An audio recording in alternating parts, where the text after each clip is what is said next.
Welcome to the All-Pro Youth Football Concussion Awareness, Management, and Prevention Program, or CAMP. Any diagnosis, treatment, and management of suspected concussive injuries should be conducted with your own medical doctor. While no helmet or method of practice can eliminate the risk of suffering a concussion while playing a contact sport, we believe the risk can be minimized by focusing on four main concepts that we call EAT IT UP. That stands for education, awareness, training, technology, and testing. In this short video, we will focus on the education and awareness portion of the EAT IT UP program.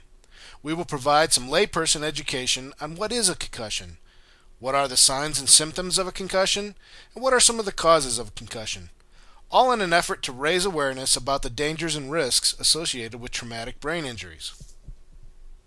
We had to pull video clips from several sources in order to give a more inclusive picture of what concussions are and what causes them in football. Concussions have been a part of sports since the inception of athletics. Only recently has there been an increase in awareness of the impact of concussions on the neurological pathways of these modern-day gladiators. The National Football League is the most popular sport in America today. It is also considered by some to be one of the most violent. Last season, a total of 159 concussions were reported in 16 weeks of play.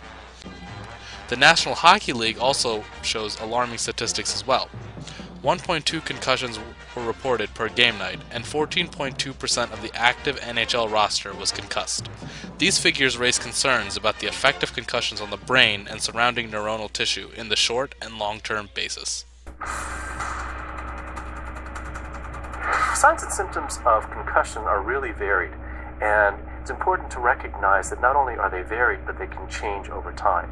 Typically what happens is a player will feel stunned, somewhat confused, a bit disoriented, they may see some stars, they may develop a headache, they may develop nausea. When they come off to the sideline, they may describe that the lights are too bright, they have light sensitivity, they have difficulty with sound, loud noises can bother them.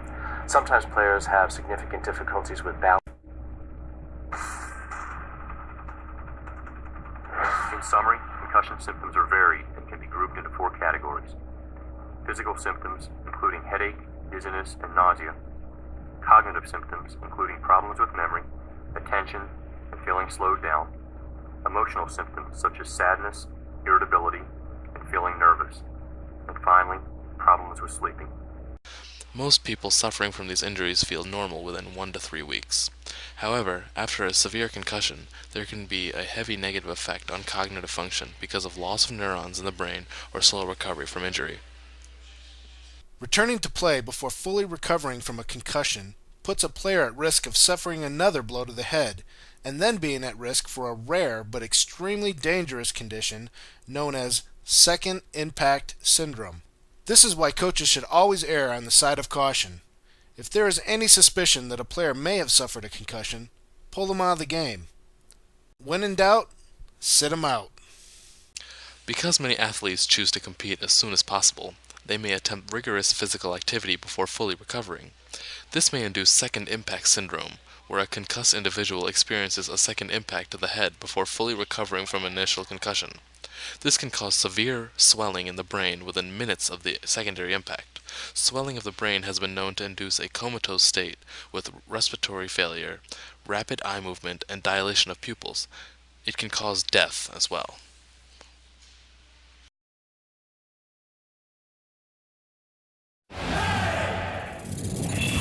Every year, over 100,000 concussions occur in all levels of football.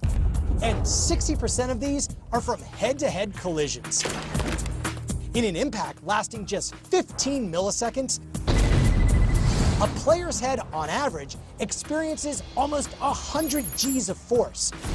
And collisions on special teams can result in forces of up to 190 Gs.